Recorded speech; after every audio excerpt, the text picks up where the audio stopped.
안녕하세요. 오늘은 일제 식민지배와 민족운동 후 전개 그 세 번째 60만세 운동과 광주 학생항일운동 이어서 민족유일당 운동과 신관에 한꺼번에 같이 볼 수 있도록 하겠습니다. 둘이 서로 떼서 보기는 좀 어려운 그런 민족운동이거든요. 한꺼번에 같이 볼 수 있도록 할게요.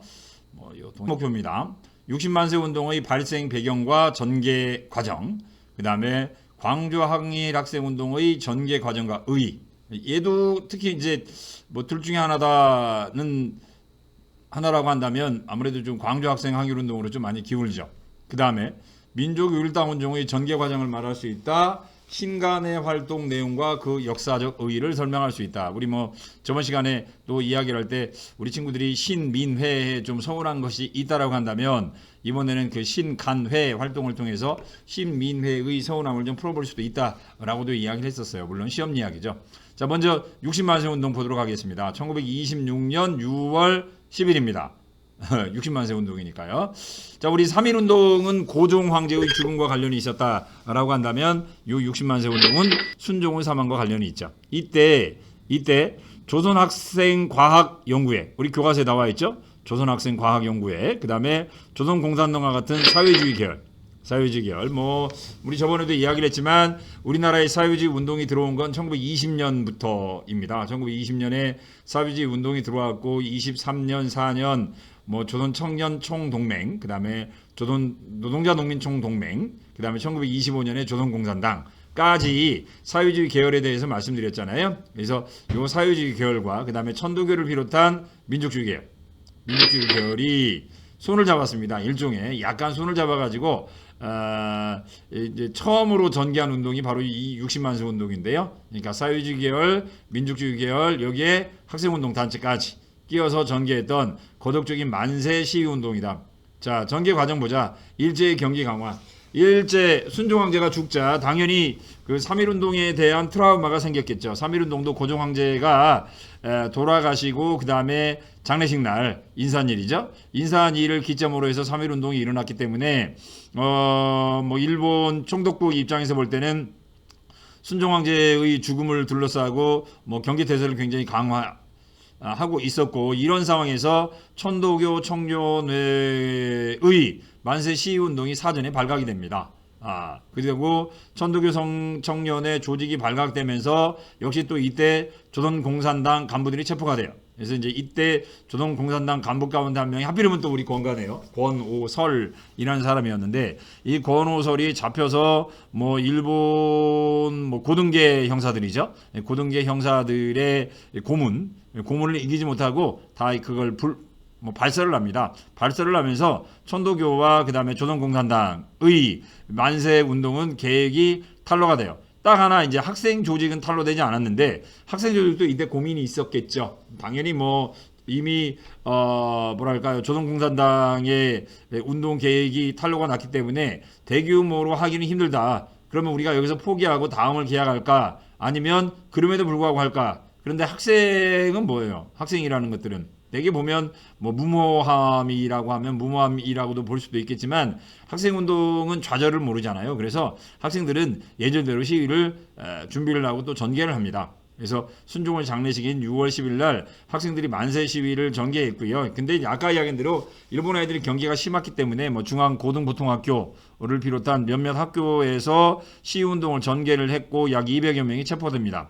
규모는 좀 크기가 어려웠어요. 왜냐하면 일본 아이들의 감시가 워낙 컸기 때문에. 그래서 중앙고보를 비롯한 몇몇 학교에서 그냥 만세 이런 이제 경문 뿌리고요. 그 다음에 만세 운동을 전개하다가 이제 일경에 거의 대부분 체포가 됩니다. 내용을 보면 60만세 운동의 경문을 보면 좀 아무래도 학생다운 내용이 나와요. 조선은 조선인의 조선이다. 학생 용어는 조선어로. 뭐 이때가 이제 제2차 조선교육령인데요. 거의 대부분 학교 용어는 다 뭐였을까요? 일본어. 그 다음에 학교장은 조선인이어야 한다. 뭐 일본인 물품을 배척하자. 아무래도 이때가 1926년이면 1923년에 뭐가 있었다고 그랬어요? 물산 장려운동이 있다고 그랬죠? 이 민족주의를 좀 어느 정도 이건 포함하라고 있는 내용이고, 8시간 노동제를 실시하라. 얘는 이제 아무래도 이제 노동자. 동일노동, 노동자. 동양 척식 주식회사. 얘는 이게 뭘까요? 농민의 입장이겠죠. 농민의 입장. 아무래도 이제 일제가 차지했던 막대한 양의 토지를 농토를 관리했던 회사가 바로 요 동양척식 주식회사였으니까요. 그 다음에 그래요. 이때가 1926년 6월 10일이니까 1926년 12월 28일 날 이곳에 폭탄을 던지신 의열단 단원 한 분 계셨죠. 누구죠? 그렇죠. 나석주 의사 있었잖아요. 나석주 의사. 그죠? 그 다음에 일본인 지주에게 소작료를 바치지 마라. 소작권을 이동하지 못한다. 이 소작권을 이동하지 못한다는 이야기는 무슨 이야기일까요? 토지 조사 사업에서 없어졌던 거, 농민들에게 뭘 보장하라? 경작권을 보장하라. 라는 내용이겠죠. 그래서 뭐 학생 운동이긴 한데 노동자라든가 그 다음에 농민이라든가 그 다음에 학생들의 의견까지 다양하게 담고 있는 당시 경문의 내용을 볼 수 있어요. 특히 이제 아무래도 이제 뭐 학교 용어 그 다음에 학교장 이걸 통해서는 이게 학생 운동이다라는 것들을 금방 알 수 있겠죠. 아무튼 의의봅니다. 학생들이 항일 민족운동의 주체로 이제 처음으로 등장하게 된 운동, 그게 바로 60만세 운동이에요. 물론 3.1운동 때에는 학생들이 이제 뭐랄까요, 가장 많이 참여했고 그 다음에 지방에까지 만세투쟁을 확산시키는데 가장 기여를 한 게 학생이었지만, 뭐 기획 단계는 솔직히 얘기하면 뭐 종교계 단체라든가 뭐 이런 민족운동가라든가 이런 사람들이 3.1운동은 기획을 했다라고 한다면 60만세 운동은 아예 기획 단계에서부터 학생들이 철저하게 준비한 운동이고, 그래서 이 60만세 운동을 기점으로 학생 운동이 항일 운동의 주체로 넘어갔다. 이게 시험 60만세 운동은 요걸로 정리가 돼요. 요걸로 첫 번째 항일 민족 운동의 주체가 되었다. 학생 운동이. 그다음에 두 번째로 이 만세 운동 준비 과정에서 아까 사회주의 계열 뭐랄까요? 뭐 사회과학 연구회, 그죠? 그다음에 조선공산당, 민족주의, 천도교 우 계통이 서로 손을 잡아요. 서로 손을 잡으면서 60만세 운동을 준비했고, 이것이 바로 이어지는 뭘로 연결이 됐다? 민족협동전선으로 연결이 됐다. 이제 민족협동전선의 가장 이제 대표적인 결과물이 바로 뭐예요? 신간회가 되겠죠. 신간회 활동입니다. 자, 요 두 가지 꼭 알아두세요. 60만세 운동 의의입니다. 당구장 표시하셔도 돼요. 만약에 요 내용이 뭐랄까요? 뭐 광주학생 항일운동이 들어가 있다. 그러면 X가 되겠죠. 자, 아까 봤던 경문이었고요.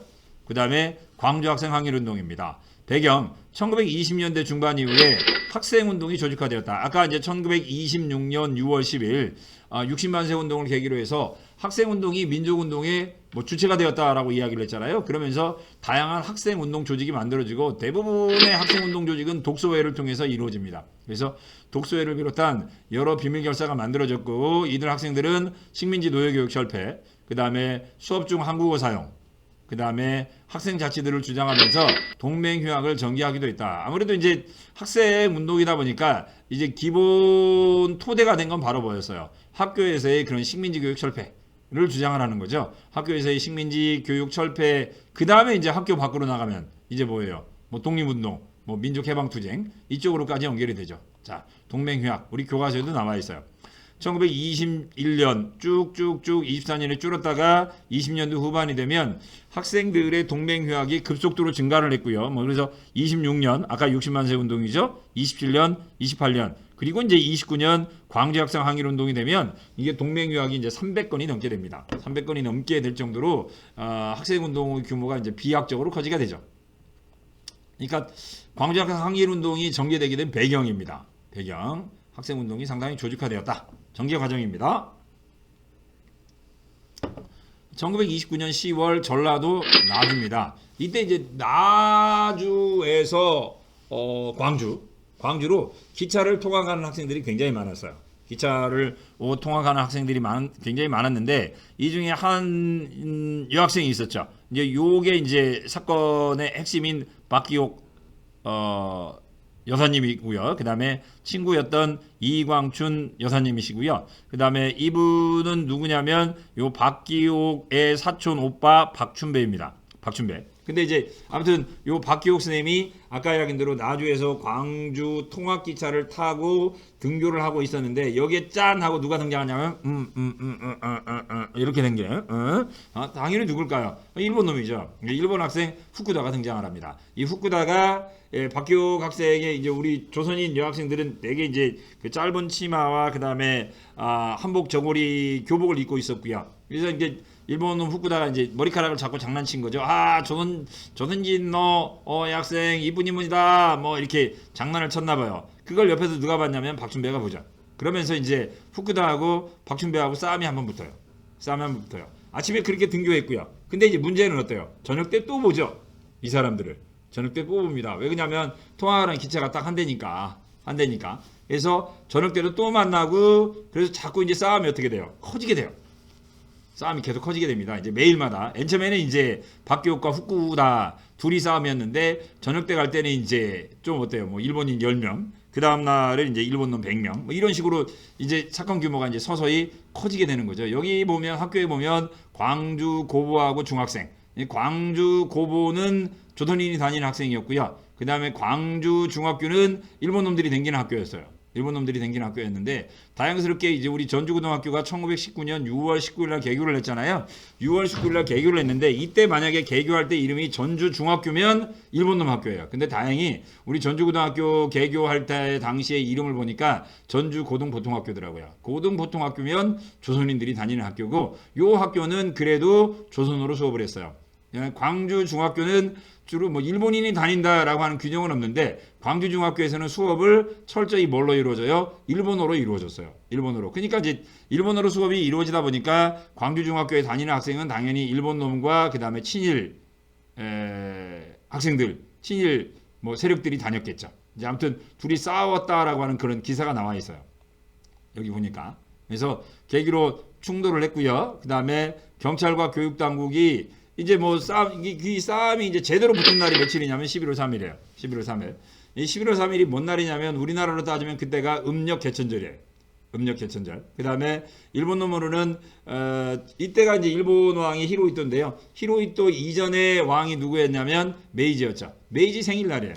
일본 놈들은 이상하게 그 직전 왕의 생일을 이제 국경일로 이제 기념을 하는데요. 그러면서 11월 3일 날 일본 놈들은 메이지 왕 기념식을 하고 오고요. 그 다음에 우리 조선인들은 개천절 기념식을 하고 오다가 어디서 만나냐면 광주역 앞에서 만나요. 광주역 앞에서 만나가지고 뭐 완전히 뭐 장군의 아들처럼 뭐 광주역 앞에서 엄청난 싸움이 벌어지죠. 이때 이제 자료를 보면 뭐라고 묘사를 하고 있냐면, 조선인들은 몽둥이를 들고 있었고 일본 놈들은 방망이를 들고 있었다. 이게 몽둥이와 방망이 어떤 차이인지는 모르겠는데, 아무튼 뭐 둘이 아무래도 방망이는 야구 방망이로 상징되는 것처럼 좀 이제 깎아진 거고요. 몽둥이는 그냥 뭐 닥치는 대로죠. 둘이 싸웠는데 당연히 누가 이겨요? 뭐 조선인들이 이겼겠죠. 근데 이제 다음날 이제 이 사건을 처리하는 데 있어서 광주 고등고등학교는 약 300명 학생이 경찰서로 끌려가요. 그리고 뭐 퇴학이라든가 정학과 같은 징계를 먹고, 일본 놈들은 경찰서에 끌려가지도 않고 징계도 하나도 없었어요. 그러니까 민족 차별이 심했던 거죠. 이제 민족 차별 때문에 요 사건이 전국적으로 확산이 되고, 신간회가 광주의 조사단을 파견을 해서 이 광주 학생 항일 운동에 대한 이제 진상을 파악하기 시작합니다. 그죠? 그 다음에 조선 청년 총동맹, 1924년에 만들어진 단체인데요. 이 단체가 전국 각지의 항일 투쟁 시위를 이끌어냈다. 그러면서 이제 요 운동이 전개되면서 아까 이야기한 대로 뭐 전국에 있는 모든 고등학교 학생들이 시험을 거부하고요. 그 다음에 동맹휴학을 하고요. 그 다음에 경문을 살펴하고요. 아무래도 이제 가장 규모가 컸던 게 요 동맹휴학이었겠죠. 많은 학생들이 등교를 거부합니다. 등교를 거부했고 약 300개 이상, 뭐 전라도뿐만 아니라 서울까지 300개 이상의 학교 학생들이 이제 어때요? 뭐 휴학을 하는 그런 대규모의 거국적인 민족운동으로까지 성장을 했다. 그래서 요 광주 학생 항일운동을 보면 일제의 식민 통치를 정면으로 부정을 했고요. 그죠? 여기 보니까 뭐 물론 이런 내용이 있어요. 학생 운동이니까 식민지적 노예교육을 철폐하라. 그 다음에 전국 학생 대표자회의를 개최하자. 광주 중학교를 폐쇄해라. 아까 이야기한 대로 일본 놈들이 댕기던 학교였죠. 근데 여기 보니까 이런 말이 있죠. 일본 제국주의를 타도하자. 그 다음에 피압박 민족해방운동 만세. 그래서 이제 요 광주 학생 항일 운동은 단순한 학생 운동뿐만 아니라 일본 제국주의 운동에 반대하는 그런 운동으로까지 발전했고요.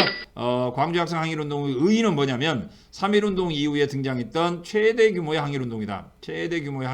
이게 광주 학생 항일 운동의 의의입니다. 그 다음에 이 광주 학생 항일 운동에는 뭐가 등장해요? 신간회가 등장했다는 거. 신간에. 아까 60만 세 운동은 신간에 없어요. 그런데 광주 학생 항일 운동에는 신간에가 등장을 합니다. 이 신간에다도 당구장 표시해 놓고 바로 이어서 보도록 할게요.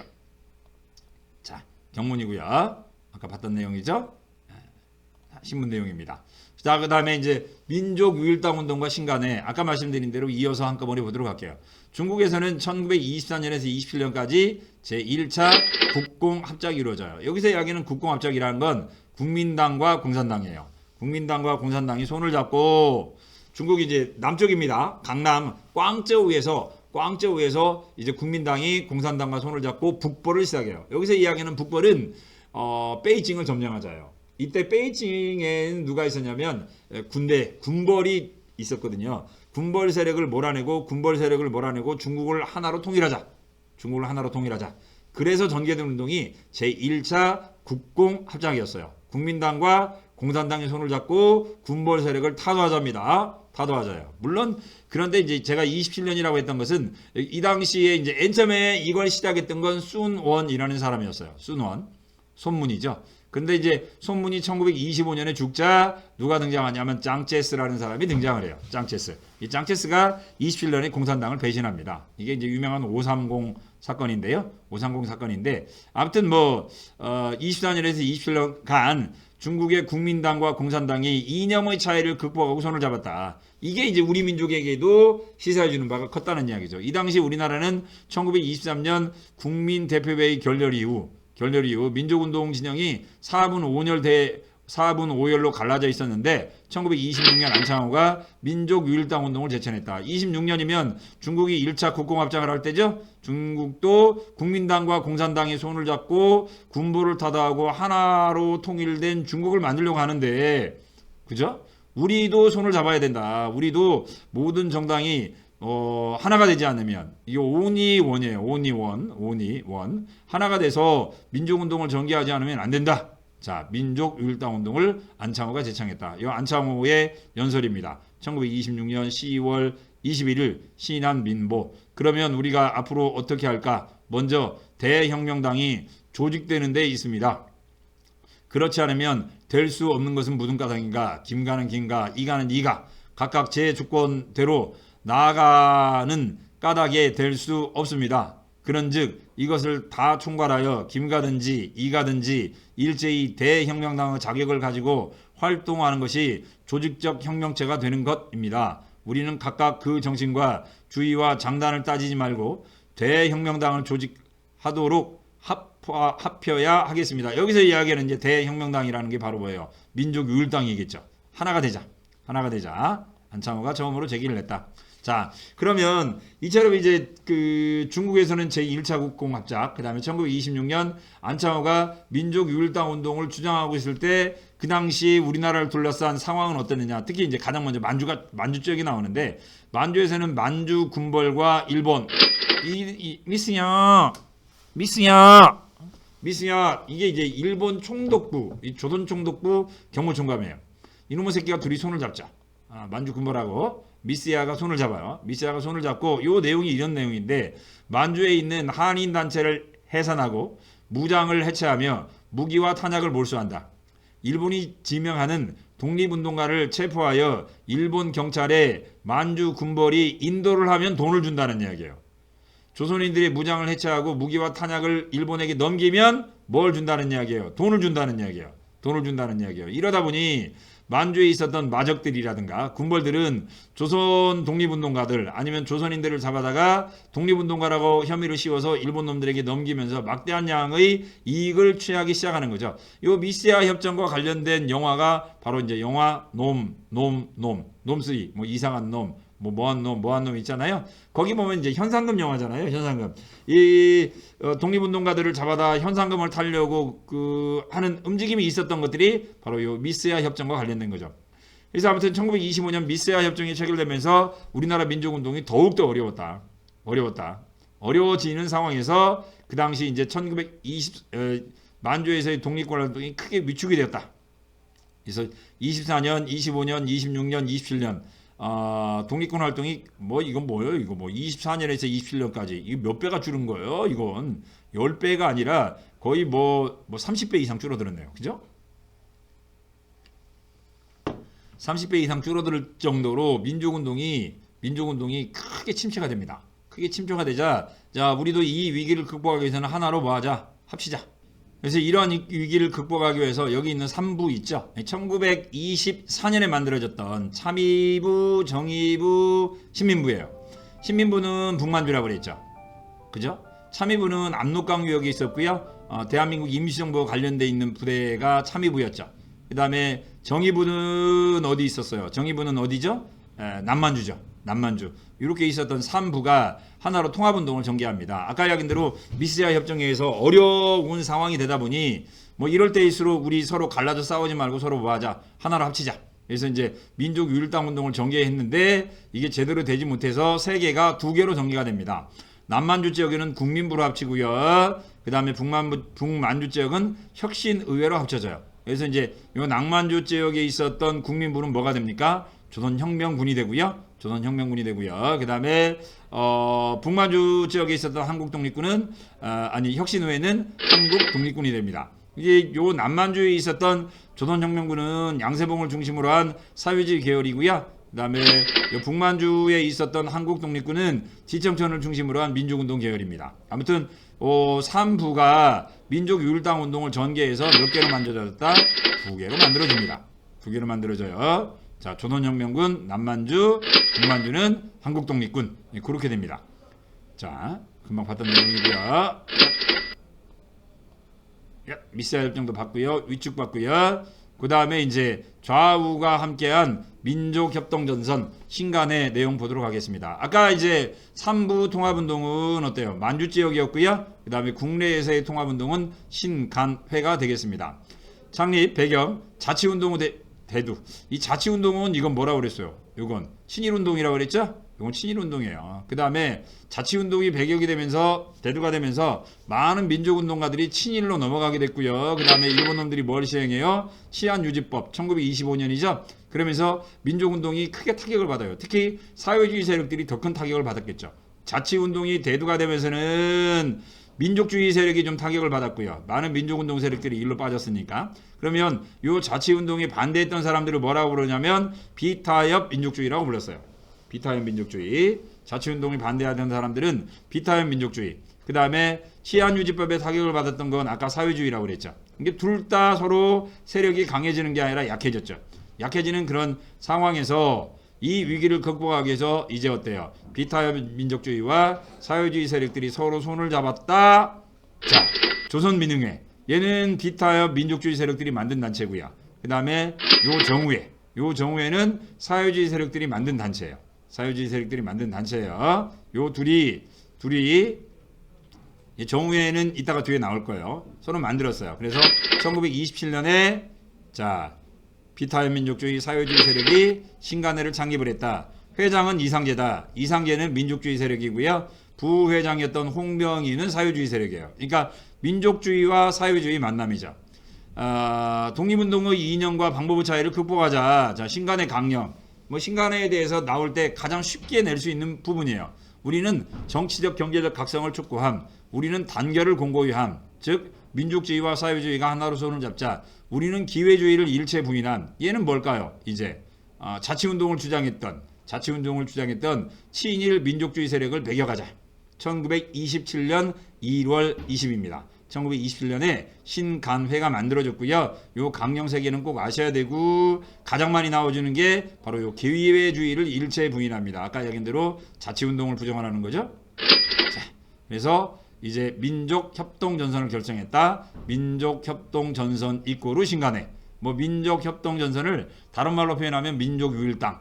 그렇게도 이야기할 수 있어요. 안창호 선생님의 연선. 아까 이제 정우회 선언 이야기했었죠? 정우회 선언. 대강 그 내용을 보면 요 내용이 있어요. 세 번째부터 볼게요. 따라서 민족주의적 세력에 대해서는 그 부르주아 민족주의적 성질을 명백하게 인식하는 동시에 과정적 동맹자적 성질도 충분히 승인하여. 즉 요 정우회는 사회주의 단체가 만든 단체인데요. 사회주의 세력이 만든 단체인데 이 부르주아 민족주의지만 이 사람들하고 손을 잡을 수도 있다. 민족주의 세력과도 손을 잡을 수 있다. 그래서 과정적 동맹자적 성질을 인정하자. 그것이 타락하는 형태로 출현되지 아니하는 것의 하나에서는 여기서 이제 타락한 건 타협적 민족주의겠죠.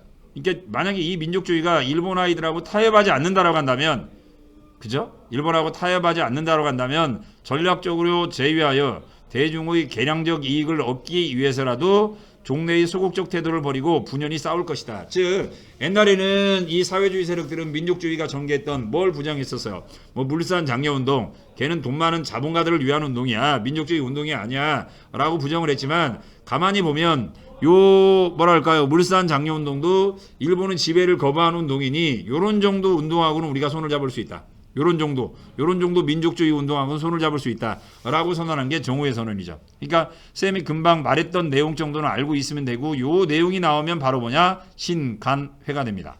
신간회요. 자, 정오의 선언 봤고요. 자, 한번 쭉 봤습니다. 쭉 봤습니다. 배경은 아까 제가 말씀드렸던 내용이에요. 자, 이렇게 갖고 등장한 게 신간회죠. 자, 신간회 활동 봅니다. 전국적 강연회를 개최했다. 아무래도 이제 1927년인데요. 27년에는 무슨 통치예요? 문화 통치죠? 그래서 일본 놈들이 기본적인 언론 출판 집회 결사의 자유를 인정했어요. 그래서 신간회는 공개적인 활동을 합니다. 공개적인 활동이요. 그래서 민중계몽, 그 다음에 일제 식민 통치 정책을 비판하는 강연을 했고요. 전국 각지의 지부와 지회를 갔습니다. 특히 이제 신간의 지부와 지회에는 무수히 많은 노동자와 농민들이 가담을 했었죠. 그러다 보니 이제 노동운동, 원산 부두노동자 총파업, 1929년 1월에서 4월까지 약 100일간 전개됐던 일제강점기에 있었던 가장 큰 규모의 노동운동이었고요. 노동운동이었습니다. 원산 부두노동자 총파업에도 대표단을 파견했고요. 그 다음에 갑산군 화전민 사건. 이 갑산이면 산수갑산, 저 두만강 유역에 있죠. 두만강 유역에 있는 화전민들을 일본인들이 추방을 하자 역시 여기에도 이제 어때요? 대표단을 파견해서 항의를 했던. 그 다음에 그러나 요 신간회 활동이 가장 대표적인 건 누가 뭐라고 그래도 광주학생 항일운동이에요. 광주학생 항일운동이 일어나자 조사장을 파견을 했고 대대적인 민중대회를 개최를 계획을 합니다. 그러니까 뭐 광주학생 항일운동을 계기로 해서 제2의 3.1운동을 또 한 번 전개하려고 했는데, 여기서 이제 신간의 내부에 이제 어때요? 의견이 갈라집니다. 의견이 갈라져요. 학생운동은 학생운동으로 끝쳐야 된다. 얘는 좀 민족주의고요. 소극적인 거. 그 다음에 사회주의 계열은 뭔 소리냐, 이번 기회에 전국적인 규모의 항일운동을 전개하자라고 이야기를 했는데, 결국은 요 민중대회가 일본에게 사전 발각되고 간부들이 체포가 됐고요. 아무래도 이때 체포된 간부들은 되게 사회주의 계열이었고요. 새로운 집행부가 구성됐는데 이때 새롭게 구성된 집행부는 좀 민족주의 계열이었어요. 민족주의 계열. 그래서 일본을 자극하는 민족운동은 되도록이면 자제하자라고 주장을 하게 되는 거고요. 여기에 대해서 누가 반발을 해요? 당연히 강경파였던 사회주의 세력들이 배경을 합니다. 사회주의 세력들이 여기에 반발을 했고요. 코민테른의 노선 변화, 12월 태제라고 하는데요. 뭐 저번에도 이야기를 했지만 코민테른은 꼬미니즘 더하기 인터내셔널, 그래서 국제 공산주의 운동인데요. 12월 태제는 뭐냐면은 12월 태제는 민족의 이익보다는 계급의 이익이 우선이다. 그래서 다시 이제 계급의 이익을 우선하는 걸로 공산주의 정책이 바뀌어요. 공산주의 정책이 바뀌면서 일부 사회주의자들이 신간회의 해소를 주장합니다. 피나와. 해소, 천식, 해소. 자, 이제 교과서에도 나와 있는데 여기서 이야기하는 해소는 단순한 해산이 아니라 다른 형태로의 발전이다. 그러니까 발전적 해체를 우리가 해소라고 이야기를 해요. 해소요. 해소를 주장했던 사람들. 자, 지금 조선의 노농대중의 투쟁력은 성장하였다. 그죠? 반제국주의 투쟁에서 계급적 지도정신, 그 다음에 계급투쟁의 역사적 세명을 빼고 나면 나머지는 다 개량주의다. 즉 민족주의 운동은 개량주의적이고 실제 민족운동의 핵심은 뭐라는 이야기예요? 계급투쟁이라는 이야기죠. 따라서 계급적 지도정신에 의하지 않는 협동적 집단, 이제 민족유혈당 운동을 지금 이야기하는 거죠. 즉 신간회는 사회주의자와 자익 민족주의자를 우익 민족주의자화하지 않을 수 없었다. 이게 신간회 활동을 계속하면 사회주의도 계속 뭐할 수밖에 없다. 변질될 수밖에 없다. 따라서 신간회 운동을 더 이상 할 수 없다라고 하는 게 해소 주장이고요. 반대하는 사람은 이제 어때요? 소부르주아 집단을 해소하면 이 이상의 현실적으로 강고한 대중적 투쟁 조직이란 것을 지금 확립할 수 있겠는가? 즉 민족 지도자가 없다라고 한다면 지금 같은 형태의 운동을 더 이상 전개할 수 있겠는가? 모든 사람들이 공산주의자가 될 수는 없다라는 이야기죠. 따라서 신간의 활동을 지속적으로 유지해야 된다라고 하는 그런 입장인데 이제 어때요? 아무래도 해소를 주장하는 세력들이 많았고요. 그래서 신간회는 해산되었다. 이후에 민족주의 진영은 조선학 운동으로 가게 되고요. 요건 이제 다음에 또 보게 될 겁니다. 그 다음에 사회주의자들은 혁명적 노동운동, 그 다음에 농민조합운동을 전개합니다. 이제 여기서 이야기는 혁명적 노동운동, 농민조합운동은 뭐냐면은 파업, 소작쟁이 운동입니다. 파업과 소작쟁이 운동이고요. 그 다음에 노동자와 농민이 중심이 된 이제 어때요? 조선공산당 재건 노력합니다. 조선공산당이 1928년에 해체가 됐거든요. 해산이 됐었습니다. 이때 이제 등장했던 대표적인 인물이 우리 교과서에 보니까 이재유의 경성 트로이카, 그 다음에 박헌영의 경상 꼼그룹. 이 사람들은 이 코민테른에 의하지 않는 자체적인 그런 민족적 공산주의 운동이죠. 민족적 공산주의 운동을 전개하는 세력들이 1945년까지 공산주의 운동을 전개했다라는 내용으로 쭉 전개가 되고 있어요. 양이 좀 많았고요. 좀 어려운 부분이지만 시험 문제 많이 내오는 내용입니다. 마칠게요.